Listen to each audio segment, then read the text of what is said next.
4절부터 13절까지 들어가겠습니다. 제가 먼저 읽습니다. 너희가 죄와 싸우되 아직 피 흘리기까지는 대항하지 아니하고 또 아들들에게 구하는 것 같이 너희에게도 선언하신 말씀도 잊었도다. 일러스되 네 아들아 주의 징계하심을 경히 여기지 말며 그의 꾸지람을 받을 때에도 낙심하지 말라. 주께서 그 사랑하시는 자를 징계하시고 그가 받아들이시는 아들마다 채찍질을 하심이라 하였으니 너희가 참음은 징계를 받기 위함이라. 하나님의 아들과 같이 너희를 대우하시나니 어찌 아버지가 징계하지 않는 아들이 있으리요. 징계는 다 받는 것이거늘 너희에게 없으면 사생자요 친아들이 아니니라. 또 우리 육신의 아버지가 우리를 징계하여도 공경하였거든. 하물며 모든 영의 아버지께 더욱 복종하며 살려하지 않겠느냐. 그들은 잠시 자기의 뜻대로 우리를 징계하였거니와 오직 하나님은 우리의 유익을 위하여 그의 거룩하심에 참여하게 하시느니라. 무릇 징계가 당시에는 즐거워 보이지 않고 슬퍼 보이나 후에는 그로 말미암아 연단을 받는 자들의 의와 평강의 열매를 맺느니라. 그러므로 피곤한 손과 연약한 무릎을 일으켜 세우고 너희 발을 위하여 구르기를 만들어 두는 다리로 하여금 어그러지지 않고 짐을 받게 하라. 아멘. 할렐루야. 하나님의 크신 목이 함께 하신 줄 믿습니다. 우리 옆사람 같이 사랑하게 사무시다 반갑습니다. 참 잘 나오셨습니다.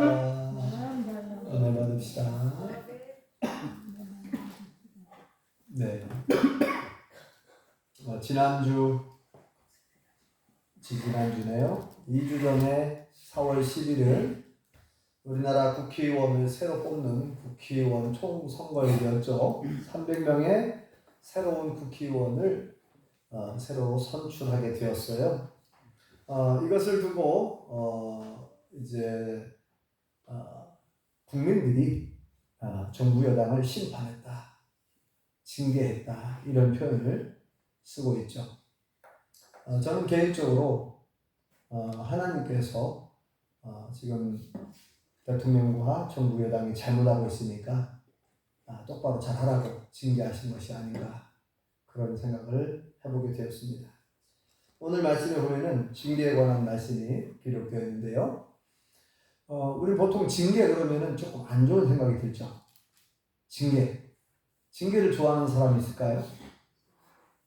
징계를 받았다, 징계를 한다. 징계라는 말 자체가 조금 싫고, 왠지 싫고, 또 안 좋고, 기분 안 좋죠. 징계 받았다 그러면. 그런데 이제 성경에서 징계라는 말을 한 44번 정도 나오는데, 특히 이제 오늘 이 히브리서 오늘 본문에는 전체 44번 중에서 8번이나 나와요. 오늘 본문에 8번이나 징계에 관한 말씀이 8번 나와요. 그래서 이 징계에 대해서 어떻게 반응할 것인가, 이 징계를 어떻게 해석하고 어떻게 반응할 것인가가 굉장히 중요하다는 것을 오늘 말씀에 자세히 이야기해주고 있습니다. 이 징계라는 말을 한자로 이루어진 말인데 이 징자가 혼날 징자예요. 혼나다, 책망하다, 꾸짖다 뭐 이런 표현이 있고, 그 다음에 개자는 경계할 개자. 그래서 이 본 뜻은 이제 꾸짖고 책망하고 타이르고 잘못한 부분에 대해서, 잘못한 사람에 대해서, 잘못한 일에 대해서 꾸짖고 책망하고 타이르다 이런 뜻이 있고, 또 교육하다 그런 뜻도 있어요. 우리가 운동 경기에서도 보면요, 선수가 반칙을 하잖아요. 파울을 범하고 반칙을 하게 되면 심판이 어떻게 합니까? 주의를 주고 경고하죠. 특히 이제 예를 들면 제가 이제 축구를 좋아하니까 축구로 설명해 볼게요. 축구에서 선수들이 반칙을 하잖아요. 그러면 맨 처음에 어떤 카드를 딱 예를 줘? 노란색 카드를, 옐로 카드, 노란색 카드를 딱 주면서 당신 경고야, 경고. 그래서 무슨 말이에요 이건? 경고는 한 번 더 또 똑같은 그런 반칙을 심하게 하면 퇴장시키겠다는 거예요. 주의를 주는 거죠. 경고를 딱 주면서 이 경고가 누적돼가지고 경고 두 번 경고를 받으면 퇴장이죠. 당신은 이 경기에서 뛸 자격이 없다는 거예요. 뛸 수 없다. 경기 이 선수를 바깥으로 쫓아내버립니다. 퇴장시켜버려요. 만약에 이 빨간색 카드를 딱 보여주면서 레드 카드라고 그러죠. 빨간색 카드를 딱 보여주면서 당신 퇴장이야, 퇴장. 근데 퇴장하라고 했는데 퇴장의 선수 심판의 지시, 심판의 그 명령에 따르지 않고 만약에 퇴장 안 한다? 그럼 어떻게 됩니까? 더 큰 징계가 있는 거예요. 앞으로 경기 퇴장을 당하면 다음 경기에 출전할 수가 없어요. 그런데 만약에 그 퇴장에 불응을 한다 그러면 더 많아지죠. 응? 몇 경기 앞으로 10경기라든지 심하면은 선수 자격 박탈도 돼요. 앞으로 선수 생활 할 수가 없어요. 더 무서운 징계가 있죠. 이렇게. 그래서 이 원래 모든 경기에 다 그렇게 이제 징계가 있는데 이제 징계는 그래서 이제 보통 보면 징계는 잘못한 부분에 대해서 받는 거니까 우리는 이제 안 좋은 것으로만 보통 많이 인식이 되어 왔고 안 좋은 것으로만 생각하는데 그런데 성경에서는 정반대예요. 성경에서는 징계를 다르게 해석합니다. 하나님은 징계를 뭐라고 말씀하죠? 하나님은 징계는 사랑이라는 거예요. 하나님의 사랑이다. 네. 징계는 부모가 자녀를 징계할 때에 정말 자녀가 미워서 자녀가 싫어서 징계하는 부모가 있을까요? 그러지 않다는 거죠. 부모가 자식을 사랑하기 때문에 바늘 도둑이 뭐 된다 그랬어요? 소도둑이니까 아주 작은 잘못에 대해서도 이것은 잘못된 것이다 라고 얘기하면서 꾸짖고 책망을 해야지 그렇지 않고 내버려 두면 이 더 큰 도둑이 되는 거예요. 크게 자식을 망치는 거예요. 그렇기 때문에 부모가 자식을 처음에는 말로써 훈계를 하고 하지만 나중에 이제 매를 들어서 때리기도 하죠. 그래서 징계를 받지 않은 자식은 그 사생아, 죽은 자나 다름없다는 거예요. 죽은 자나 다름없다. 죽은 자에게 어느 부모가 죽은 사람에게 죽은 자에게 징계합니까? 죽은 자들은 징계를 받지 않아요. 그리고 어떻게 다른 부모가 자기 자식이 아닌데 부모가 내 자식이 아닌데 내 자식이 아닌 다른 자녀에게 징계하는 게 어디가 있어요?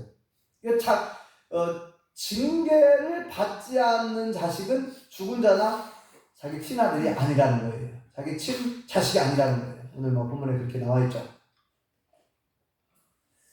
자, 그 부분을 한번 읽어볼까요? 6절을 읽어보겠습니다. 6절 시작. 주께서 그 사랑하시는 자를 징계하시고 그가 받아들이신 아들마다 채찍질 하심이라 하였으니. 아멘. 주께서 그 사랑하시는 자에게 징계한다. 그래서 성경에 보면 성경은 처음부터 마지막까지요 징계, 심판이 나와요. 창세기 보세요. 창세기 3장에 하나님의 징계가 나오죠. 심판이 나오죠. 요한계시록에도 마지막 22장에도 징계가 있습니다. 심판이 있습니다. 그러니까 아담과 하와가 범죄했을 때 하나님께서 야 괜찮아 이렇게 넘어간 게 아니라 아주 크게 징계하시고 심판하셨죠. 그들이 아담과 하와가 하나님께서 먹지 말라고 한 선악을 알게 하는 그 선악과 열매를 따먹었을 때 하나님께서 적당히 대충 그래 따먹을 수도 있지 다음부터는 따먹지만 이렇게 넘어갈 수도 있지만 하나님께서는 아담과 하와를 사랑하시기 때문에 적당히 넘어가지 않고 크게 책망하시고 심판하시고 심지어 에덴 동산에서 쫓아내버립니다. 왜요? 그 에덴 동산에서 지금 자격이 안 되고 거기에 영생하는 그 생명나무 열매를 따먹고 영생할까 두려워 영생할까 염려가 되어서 그 생명나무 열매를 못 따먹게 딱 가로막았다 그랬죠. 왜냐면은 그것이 그들에게 좋은 게 아니거든요. 범죄한 인간이 영생하면 아니잖아요. 범죄한 인간이 생명나무 열매를 따먹고 영생하면 안 되잖아요. 그러니까 그 생명나무 열매를 따먹지 못하게 하고 그들을 에덴에서 쫓아내버립니다. 그렇다고 해서 그들 아주 버린 게 아니죠. 그들에게 가죽옷을 지어 입히셨고 그들에게 자녀 출산에 복을 주셔서 아이들을 낳게 하셨고, 네. 그러니까 하나님께서는 성경 곳곳에 계속해서 징계하시는 걸 볼 수가 있어요. 특히 여러분 사사기 기억나시죠? 사사기 이제 여호수아가 이스라엘 편을 이끌고 바톤 투치해가지고 가나안 땅 들어가서 약 350년 동안의 그 왕정 시대, 왕 탄생하기 전까지의 시대를 사사 시대라고 하는데 그때 보세요. 거기 보면 사사기는 계속 하나님 징계하는 걸 볼 수 있어요. 그들이 우상 숭배하고 이방인 섬기면서 잘못하고 악을 행하면 또 징계하시고 또 징계하시고 또 이 징계가 계속 반복되고 순환되는 걸 볼 수가 있습니다. 하나님께서는 이스라엘 백성들을 잘못할 때마다 악을 행할 때마다 계속 징계하는 걸 볼 수 있어요. 그러니까 성경 전체에 다윗도 마찬가지고요. 하나님의 징계를 받은 사람들이 많이 나오는데 이스라엘 전체도 마찬가지고 이스라엘은 나라 자체를 하나님께서 크게 징계하시죠. 여러 번 징계하셨고 나중에는 하나도 안 되니까 하나님께서는 이제 완전히 나라를 옮겨버리잖아요. 백성들을 바벨론을 심판의 도구로 사용하셔서 완전히 망하게 하고 성전도 불타 없어지잖아요. 성벽 무너지죠. 예루살렘 성전 불타 없어지죠. 이스라엘 백성들을 다 바벨론으로 옮겨버렸고, 많은 물론 소수 남아있는 있었지만 옮겨버리고 70년 만에 다시 돌아오게 해주시죠. 아주 멸하지 않고 징계. 그러니까 그래서 하나님께서는 뭐라고 말씀하셨습니까? 예레미야 29장에 너희를 향한 나의 생각은 재앙이 아니다. 너에게 정말 재앙을 주려는 게 아니라 너희에게 참된 소망을 주고 평안을 주려고 한다. 그렇죠? 하나님의 계획, 하나님의 징계는 사랑하시기 때문에 아주 멸해버리고 없애버리려고 하는 게 아니라 혼을 내신 거예요. 크게 잘못한 것에 대해서 깨닫고 돌아오라고. 그래서 이제 바벨론이라는 나라에 그들이 포로로 끌려가서 70년 동안 살면서 그들이 거기서 회개하게 되죠. 거기서 또 다니엘을 통한 다니엘 세 친구들을 통한 또 에스더와 모르드게를 통한 하나님이 거기서 막 증거되잖아요. 하나님이 모든 신이시고 유일한 참 하나님이신 것이 막 증거되잖아요. 바벨론 땅에서. 거기에서 이스라엘 백성들은 철저하게 훈련받고 교육받게 되죠. 70년 동안. 그래서 다시 돌아오게 되는데요. 제가 이제 오늘 말씀을 준비하면서 이 말씀을 준비하게 된 그 계기는 요즘에 제 주변에서 많은 사람들이 아픈 환자들이 생겨나는 것을 볼 수가 있습니다. 물론 저희 어머니도 아프시고 또 저희 큰 누님도 밭에서 일하다가 넘어져가지고 또 전주 고리병원에서 무릎 수술을 하고 또 마을에 김선우 씨도 다리 수술을 했죠. 또 송경자 씨도 뇌질환으로 또 오른쪽 손과 오른쪽 발을 쓰지를 못해요. 지금 걷지를 못합니다. 많이 안 좋은 상황이고 또 저쪽에 대구병 김경화 씨도 또 허리 시술을 받았고 또 우리 백년사의 남편 원춘희 씨도 밭에서 일하시다가 또 경운기 사고로 손목이 부러지는 사고가 있었고 자 이렇게 제 주변에서 우리 마을에서 많은 환자들이 발생을 했습니다. 그러면서 왜 갑자기 이런 그 환자들이 많아졌을지 이런 생각이 들었어요. 왜 갑자기 주변에 환자들이 많아졌을까? 다 이렇게 생각이 안 들고 저는 이제 일단은 그 관점이 이 성경적인 관점 또 이 기독교적인 관점, 신앙적인 관점으로 이제 이렇게 바라보고 해석하는 보통 해석을 하려고 하잖아요, 목회자들이. 그래서 이제 생각을 해봤습니다. 생각을 해봤는데 이렇게 사고가 나서 수술도 하고 다치고 하는 것이 이것이 우연히 일어나는 것이 없어요. 세상 사람들은 뭐 우연히 일어났다? 재수가 없어서 그랬다? 막 그러잖아요. 원덕이 성도님 그러죠. 옛날에 그 생각했죠. 재수가 없어가지고 오늘 넘어져 다쳤다고. 재수가 없다고. 이렇게 표현을 세상 사람들은 그렇게 하지만 우리가 성경을 보면 알지만 세상에 이 우연이라는 일은 우연은요 없어요. 우연은 없어요. 하나님께서 허락하지 않으면 절대 어떤 일도 일어날 수가 없습니다. 머리카락 하나도, 참새 한 마리도 그렇죠. 참새 한 마리도 땅에 떨어지.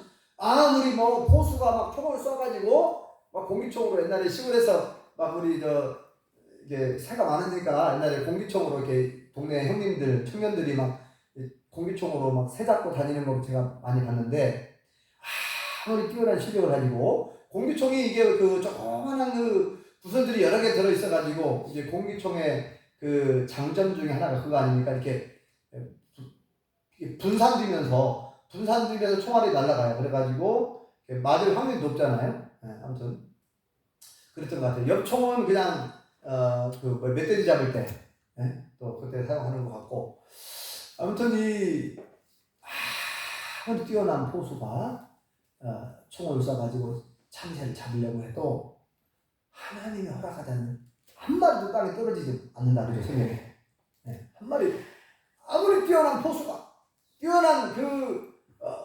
엄청난 좋은 총을 가지고 총으로 새를 쏘아도 하나님이 허락하지 않으면 절대 땅에 떨어질 수 없다는 거예요. 그러니까 이 세상에서 일어나는 그 모든 일들은요 우연히 일어나는 일이 없어요. 그렇기 때문에 무엇인가 하나님의 어떤 섭리와 계획 속에서 어떤 뜻이 있을 거라고 저는 생각을 합니다.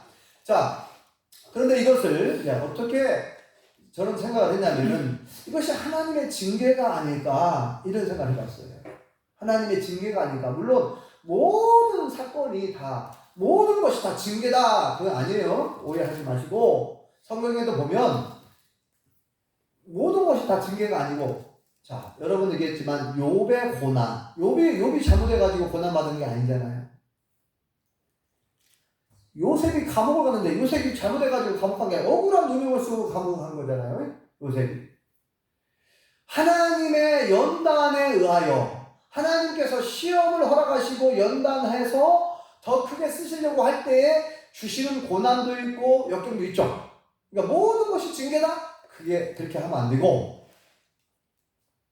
그런데 많은 부분에 있어서 하나님의 징계인 경우가 많고, 또 때때로 하나님의 연단일 수도 있고 하나님께서 시험을 허락하신 경우도 있어요. 모세가 하나님께서 어느 날 모세를 시험하시잖아요. 모세에게 야 모세야 너 모리아산에 가가지고 너의 독자 이삭을 나에게 제물로 바쳐라. 그건 하나님께서 시험하시는 거 아닙니까? 네?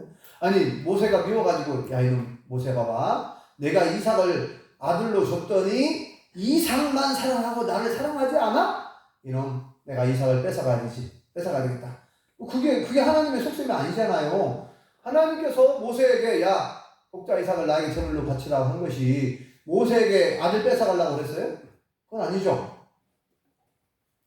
그런데 인간적인 눈으로 볼 때는 하나님이 너무 이상해요.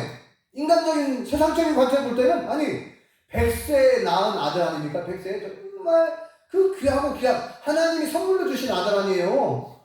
모세가 100세에 낳았고 자기 부인 사라가 90세에 낳은 아들이 이 인간적인 방법으로 도저히 낳을 수 없는, 생물학적으로 절대 낳을 수가 없는 그런 나이대에 하나님이 주셔서 낳았단 말이에요. 그 귀한 아들을 아니 주실 때는 언제 또 달라고 하나, 제물로 바치라고. 그것도 아브라함은 이제 믿음이 어느 정도 성장했어요. 그래가지고 이제는 뭐 자기 부인 사라하고 상의하고 상담했다가는 또 이제 당신 미쳤어? 하면서 이제 사라가 말릴 테니까 사라한테는 이렇게 조용히 말을 하지 않고 내가 아들 데리고 저 가가지고 모리아산에 가서 하나님께 제사를 드리고 오겠다고 그렇게 얘기를 해요.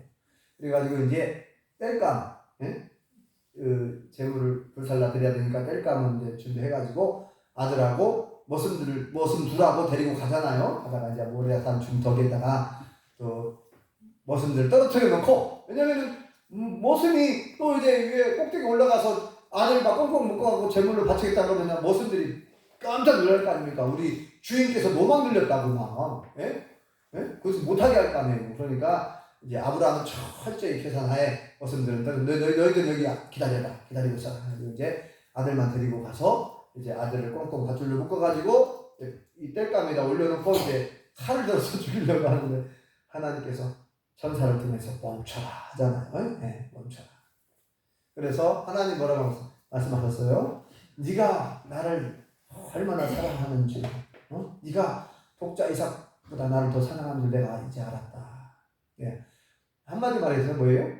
시험에 합격했다는 거죠. 시험에 합격. 그리고 하나님께서 놀라운 복을 약속하죠. 너와 내 후손이 천하 만민이 너의 후손으로 말미암아 천하 만민이 복을 받게 해주겠다. 이 동서남북 다 바라봐라. 이 모든 걸 너에게 주겠다. 엄청난 복을 약속을 하시죠. 아무튼 하나님께서 때때로 이렇게 시험을 허락하는 경우가 있어요. 이거는 영어로는 테스트한다. 테스트. 예, 마귀가 가져다주는 그 시험은 영어로 뭐라 해요? 템테이션, 유혹, 미혹, 유혹해가지고 이 사람을 망하게 하고 죽이려고 하는 거. 이건 사단이 가져다주는 시험이에요. 사단, 마귀가 주는 시험. 하나님께서는 하나님이 허락하는 시험은 연단하고 훈련해서 욕을 보세요. 욕 얼마나 정말 크게 연단받죠. 여기 이런 고백을 했어요. 내가 나의 가는 길 오직 그가 아시나니 그가 나를 단련하신 후에는 내가 정금같이 나오리라 이랬거든요. 지난번에 얘기했잖아요. 금을 만들 때, 순금을 만들 때 이 돌 속에 들어있는 금이 있잖아요. 그러면 그것을 막 돌을 막 깨트려가지고 뜨거운 물에 녹여요. 녹여버리면 이제 이 불순물을 제거하고 이 순수한 금만들이 녹아갖고 빠져나와가지고 그 순금을 만드는데, 그러니까 어때요? 막 깨트리잖아요. 막 깨가지고 녹여. 그러니까 뭐예요? 욥은 그런 깨트림, 막 연단을 받은 거예요. 정금, 본인이 그렇게 고백하잖아요. 내가 하나님은 나를 지금 단련하고 계시는데 내가 단련을 받은 다음에 정금같이 내가 나올 것이다. 이런 믿음의 고백을 하잖아요. 네.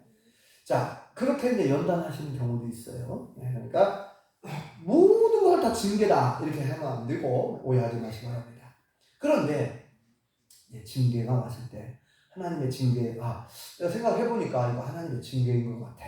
만약에 그런 생각이 든다면 이 징계를 어떻게 받아들일 것인가, 어떻게 반응할 것인가, 오늘 말씀은 그렇게 말씀하고 있어요. 자, 세 가지가 나오는데, 첫째, 하나님의 징계를 가볍게 여기지 말래요. 경히 여기지 말라 그러죠. 자, 이 5절을 읽어보겠습니다. 5절 시작. 또 아들들에게 권하는 것 같이 너희에게 권면하신 말씀도 잊었도다. 이르시되 내 아들아 주의 징계하심을 경히 여기지 말며 그에게 꾸지람을 받을 때에 낙심하지 말라. 아멘. 하나님께 주께로부터 징계를 받을 때에 가볍게 생각하지 말래요.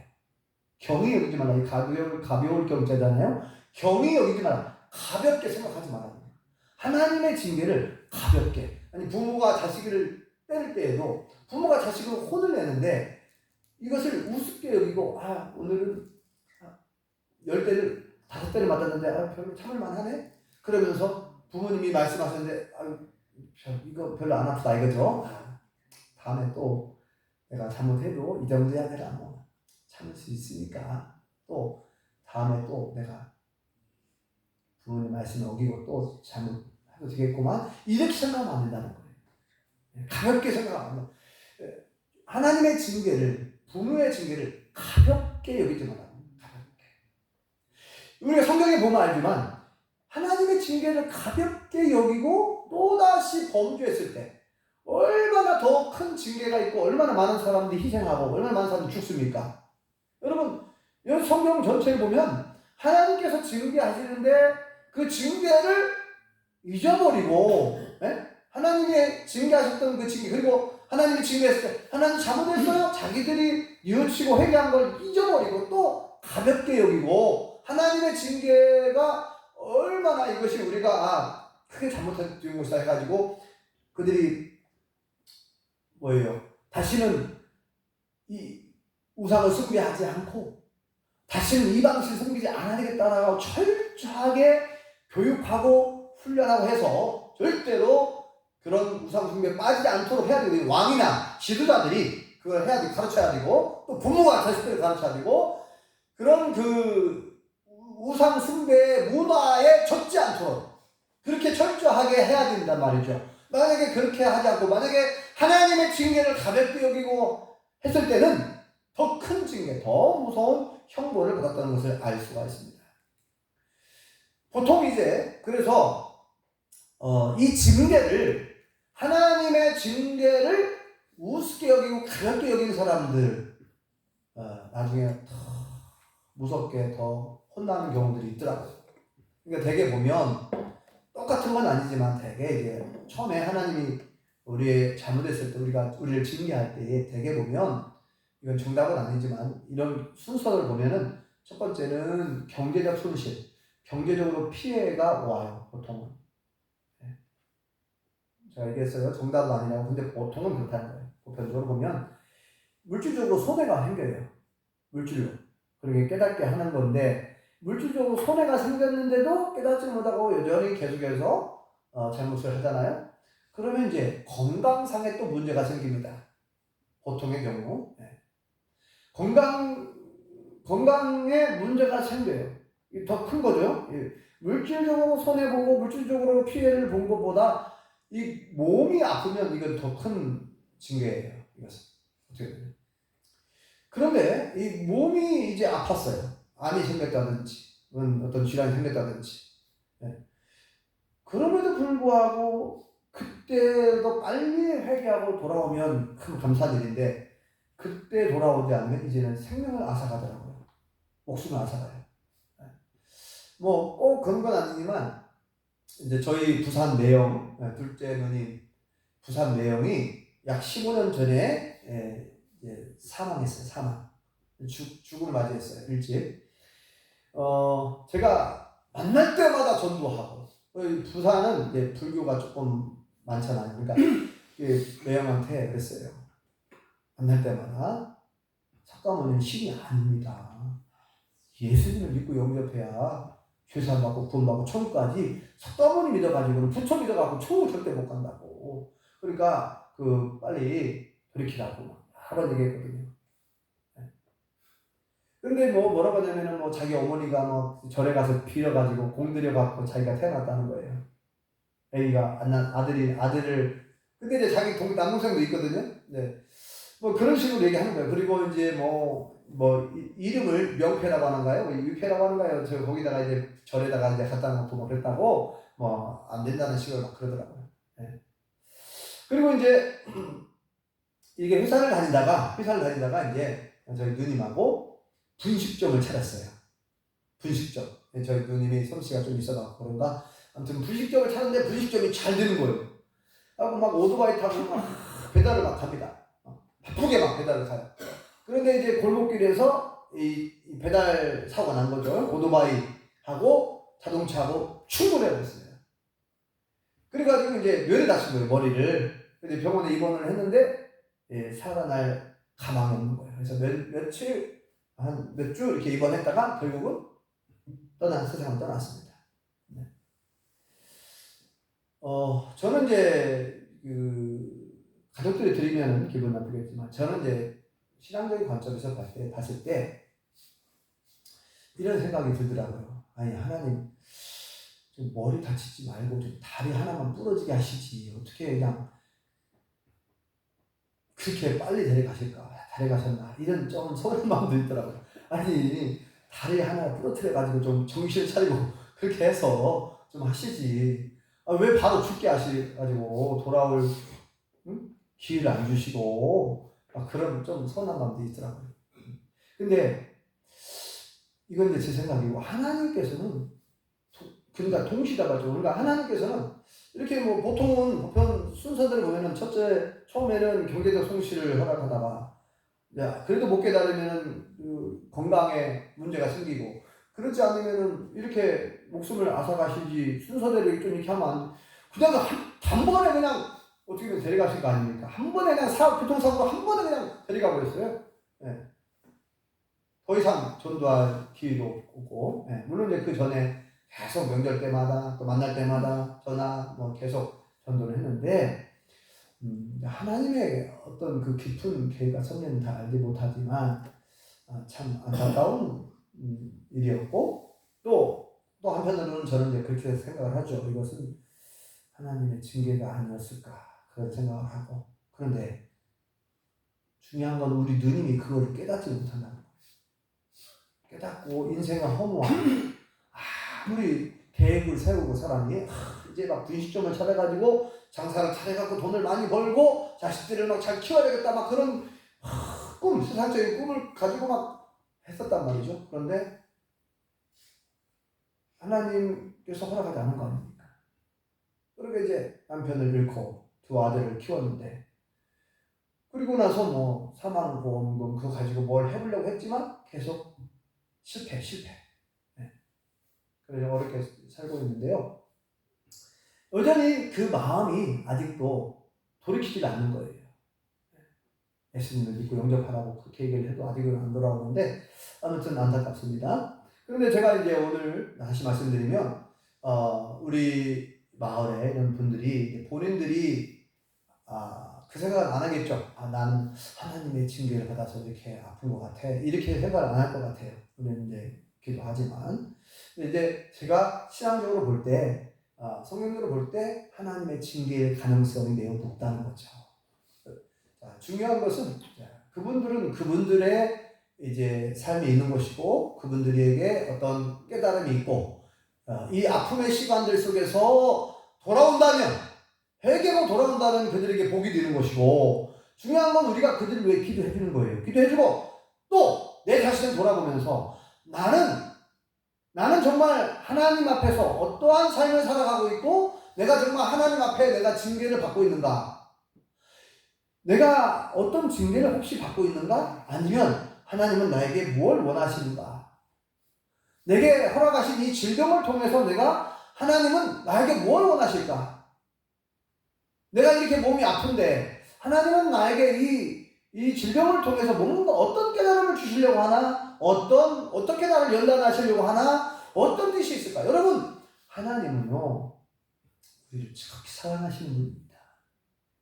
그러니까 질병이 찾아오는 원인은 여러 가지라고 그랬죠. 몸이 나이가 들면 노쇠하니까 이렇게 자연적으로 찾아오는 질병일 수도 있고, 또 급작스럽게 찾아오는 경우도 있고, 우리 원춘희 씨 같은 경우에는 급작스럽게 경운기 사고, 이제 경운기 이 가파른 내리막길에서 뒤로 이제 내려오시다가 기아가 안 들어간 거예요. 들어간 줄 알았더니 갑자기 그냥 뒤로 내려오다가 이 경운기가 막 나를 향해서 막 내려오니까 넘어져 버린 거죠. 넘어졌는데 만약에 그대로 깔렸으면 더 큰 사고가 일어났겠죠. 근데 신기한 일이 벌어졌어요. 어제 가서 이야기를 들어보니까 넘어지면서 자기도 모르게 막 움직였는데 기아를 넣어버렸어. 자기도 모르게 아무 생각이 안 났는데 나중에 생각해보니까 그렇다는 거예요. 그래서 옷도 찢어지고 막 그랬는데, 허벅지도 좀 다치고 그랬는데, 처음에 이제 몰랐어요. 처음에. 근데 이상하게 경운기가 다시 밑으로 내려오다가 다시 앞으로 나가버렸어요. 그 기아가 자기가 넘어지면서 자기도 모르게 기아를 넣은 거예요. 1단이든 2단이든 넣었어요. 그러니까 뒤로 내려오다가 갑자기 또 앞으로 경운기가 나가버리면서 자기가 살은 거죠. 네. 그래서 저하고 집사람이 어제 병원을 신방을 갔는데 하나님께서 보호하셨다고. 그랬더니 원춘희 씨는 하나님 보호하기는요 뭐 제가 한 거죠. 그래서 자기가 기아를 넣은 거라고 넘어지면서, 아니 아무것도 생각 안 난다며요. 자기도 모르게 넘어지면서 어떻게 하다가 기아가 들어갔는데 하나님이 보호하시고 하나님이 함께 해주셨으니까 기아를 넣은 거지. 내가 기아를 넣으려고 한 건 아니 원춘희 씨가 기아 넣으려고 한 게 아니죠? 자기가 기아 넣으려고 한 게 아니다는 거 봐요. 넘어지면서 자기도 모르게 기아를 넣었는데 하나님이 함께 하신 거라고. 네? 애국가 가사에도 있지 않습니까? 하나님이 보호하사 우리나라 만세. 하나님이 보호하셨다고. 네? 네. 우리 원준희 씨 마음이 많이 부드러워졌더라고요. 네. 어제 기도해드리고 왔는데, 아무튼 이것을, 그러니까 하나님께서 원준희 씨의 생명을 거둬가실 수도 있어요. 그러나 하나님이 보호하셔가지고 살려주셨다고 저는 생각이 들고, 네. 우리 백내시장님 어떤 생각을 하고 계신지 모르겠지만, 아무튼 우리의 생사화복을 하나님이 주관하시는데, 우리가 때때로 이 땅에 살아가면서 수없이 많은 일들이 일어나고 있고 또 수없이 많은 질병들이 찾아올 수 있어요. 저도 얘기했잖아요. 3년 동안 천식병 고생했다. 저도 생각해보면 제가 3년 동안 징계를 받은 것이 아닌가 그런 생각이 들었어요. 왜 그랬냐 생각을 해보면 왜 천식이 왔는가 생각해보면 과도한 스트레스가 원인이었지 않았나 생각이 들어요. 그러면 그 과도한 스트레스가 왜 왔느냐? 이 과도한 스트레스를 어떤 성도님 때문에 내가 과도한 스트레스를 받을 수도 있죠. 그러나 이것은 저의 믿음이 없고 제가 부족해서 받은 스트레스예요. 따지고 보면. 이거를 인간적인 생각으로 생각하고 하니까 스트레스 받는 거예요. 하나님께 이 모든 걸 다 맡기고 기도했으면은 그렇게 스트레스 받을 필요가 없잖아요. 네. 그래서 하나님 제가 믿음이 부족해 생각을 해보니까 믿음이 부족했어요. 제가 믿음이 부족하니까 어떤 사람이 던진 그 말 한마디를 괜히 그 말 때문에 막 내가 속상해하고 네? 어떤 사람이 어떤 한 행동에 대해서 내가 막 기분 나빠하고 그래서 이게 어떤 관점으로 그러니까 얼마든지 긍정적으로 생각할 수 있고 좋게 생각할 수 있는데 제가 믿음이 부족하니까 안 좋게 생각하고 부정적으로 생각하고 그러면서 어떤 사람을 정죄하고 판단하고 결국은 이게 저에게 큰 마이너스고 스트레스를 받았는데 과거에 벌써 몇 년이에요? 지금 20년 전이네요. 15년 전. 네. 과도한 스트레스인데 그 과도한 스트레스가 결국은 어디서 왔느냐 따지고 보면 제가 믿음이 부족했다는 것이죠. 하나님께서 믿음이 부족한 저에게 잠시 3년 동안 징계하신 것이 아닌가. 3년 후에 하나님께서 완전히 고쳐주신 줄 믿습니다. 지금은 뭐 얼마나 제가 막 달리기를 해도 끝도 없잖아요. 하나님이 했는데 아무튼 오늘 이 말씀을 통해서 두 번째 낙심하지 말래요. 첫 번째는 가볍게 여기지 말라. 두 번째는 낙심하지 말래요. 징계를 받을 때 나는 하나님께 하나님 나를 이렇게 미워하시나 하나님 나를 이렇게 아니에요. 하나님이 우리 사랑하시니까 징계하신 것이기 때문에 낙심하지 말래요. 우리를 연단하신 후에는 좋은 거 주시려고 그런다고 써있죠. 하는 말씀에 의와 평강을 맺을 것이다. 자, 다시 한번 보세요.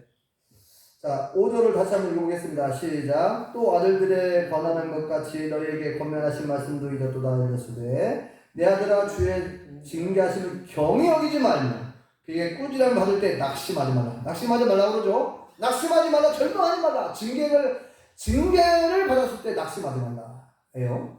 그 징계는 나를 사랑하셔서 허락하시는 연단이고 훈련이니까 절대로 낙심하지 말라 말씀합니다. 그리고 뭐라고 말씀하냐? 세 번째 마지막으로 오래 참으라고 말합니다. 7절 읽어볼까요? 시작. 너희가 참음은 징계를 받기 위함이라. 하나님의 아들과 같이 너희를 대우하시나니 어찌 아버지가 징계하지 않는 아들이 있으리요. 8절요. 징계는 다 받는 것이거늘 너희에게 없으면 사생자여 친 아들이 아니니라. 네. 자, 그 다음에 10절을 읽어보겠습니다. 10절 시작. 그들은 잠시 자기의 뜻대로 우리를 징계하였거니와 오직 하나님은 우리의 유익을 위하여 그의 거룩하심에 참여하게 하십니다. 아멘. 예, 부모도 징계할 때 부모는 이제 자기의 뜻이 있어요. 부모의 뜻이 있어서 징계하지만 그러나 하나님은 정말 우리의 유익을 위해서 준다는 거예요. 우리의 유익을 위해서 징계하신다는 거예요. 그 거룩하심에 참여하게 하려고. 그죠? 우리를 정말 우리를 좋게 하려고, 유익되게 하려고 징계하신다는 거예요. 그래서 11절을 또 읽어보겠습니다. 시작. 무릇 징계가 당시에는 즐거워 보이지 않고 슬퍼 보이나 후에 그로 말미암아 연단받은 자들은 의와 평강의 열매를 맺느니라. 아멘. 네. 의와 평강의 좋은 열매를 맺을 거라는 거예요. 징계를 받는 그 당시에는 별로 안 좋다는 거죠. 누가 좋아하겠어요. 즐거워 보이지 않지만 그러나 그 후에는 징계로 우리가 연단받은 후에는 의와 평강의 열매, 그러니까 좋은 것으로 갚아주신다는 거, 좋은 열매를 맺는다는 거예요. 그래서 이제 마지막으로 뭐라고 말하고 있어요? 인내하라. 오래 참고 잘 견뎌내라는 거예요. 그 징계를 받았을 때 그거를 믿음으로 잘 인내하며 견뎌내야 될 줄 믿습니다. 그렇게 되면 하나님께서 합력하여 손을 이루어주시고 후에는 의와 평강의 열매를 맺게 해주실 줄 믿습니다. 여러분 다윗 잘 아시죠? 다윗이 얼마나 큰 어려움을 징계를 당하고 그죠? 간음죄와 살인죄를 저지른 다음에 얼마나 큰 무서운 징계를 받았습니까? 그 징계를 받을 때에 견뎌냅니다. 침묵하면서 계속 참아내요. 하나님께서 다윗을 용서하시고 다시 왕으로 세워주시면서 마지막 죽음을 맞이하기까지 40년간 왕으로 쓰임을 받게 되었고 위대한 성군이 되었어요. 하나님이 인정하시는 그리고 이스라엘 나라 사람들이 제일 존경하는 역대 왕 중에서 다윗 왕이 최고로 존경받는 그런 왕이 되었죠. 예수님께서도 아브라함과 다윗의 후손으로 오셨다 그렇게 말씀하고 있고요. 그래서 오늘 말씀을 통해서 다시금 이 징계에 대해서 이 징계를 나쁜 것으로만 안 좋은 것으로만 생각하지 마시고 징계는 하나님의 사랑이다 다시금 말씀하고 있죠. 징계라고 하는 동전의 뒷면에 보면 사랑이라고 써 있는 거예요. 그러니까 징계를 안 좋은 것으로 부정적인 것으로만 생각하지 마세요. 절대. 하나님께서 허락하시는 모든 고난, 질병, 역경 모든 것은 하나님께서 우리를 사랑하시기 때문에 잠시 잠깐 허락하신 것이라는 것을 기억하시고 우리가 징계를 달게 받고 그리고 하나님의 사랑으로 인식하고 그리고 잘 인내하면서 낙심하지 말고 절망하지 말고 기도하면서 잘 견뎌내시고 믿음으로 승리하실 수 있기를 예수님으로 축원합니다. 기도하겠습니다. 하나님 은혜를 감사합니다. 오늘 말씀을 통하여 주께서 사랑하시는 자에게 징계하신다고 말씀하셨고 그 징계를 가볍게 여기지 말라. 징계를 받을 때 낙심하지 말라. 참고 견뎌내라고. 연단을 받은 후에는 의와 평강의 열매를 맺을 것이다 라고 말씀하시면서 우리로 하여금 징계를 어떻게 받을 것인가, 어떻게 반응할 것인가, 어떠한 관점으로 어떠한 자세로 우리가 이것을 잘 극복해야 되는지 말씀해 주셨사오니 아버지 하나님 우리가 하나님의 마음을 알게 도와주시고 하나님의 사랑을 깨닫게 도와주시옵소서. 아버지 하나님 원치 않게 사고로 어려움 당한 우리 원춘희 씨를 불쌍히 해주시고 긍휼을 베풀어 주시고 하나님의 은혜 가운데 부러진 뼈가 잘 붙고 잘 회복되게 하여 도와주옵소서. 이 아픔의 시간들을 통해서 예수님을 만나고 하나님을 믿고 영접할 수 있는 귀한 믿음의 축복을 구원의 은총을 베풀어 주옵소서. 임경아 씨도 성경자 씨도 김선희 씨도 모두 다 겸손하게 하시고 예수님을 믿고 영접하여 죄사함 받고 구원받게 하시고 또 건강도 회복되게 하여 주옵소서. 예수님의 이름으로 기도합니다.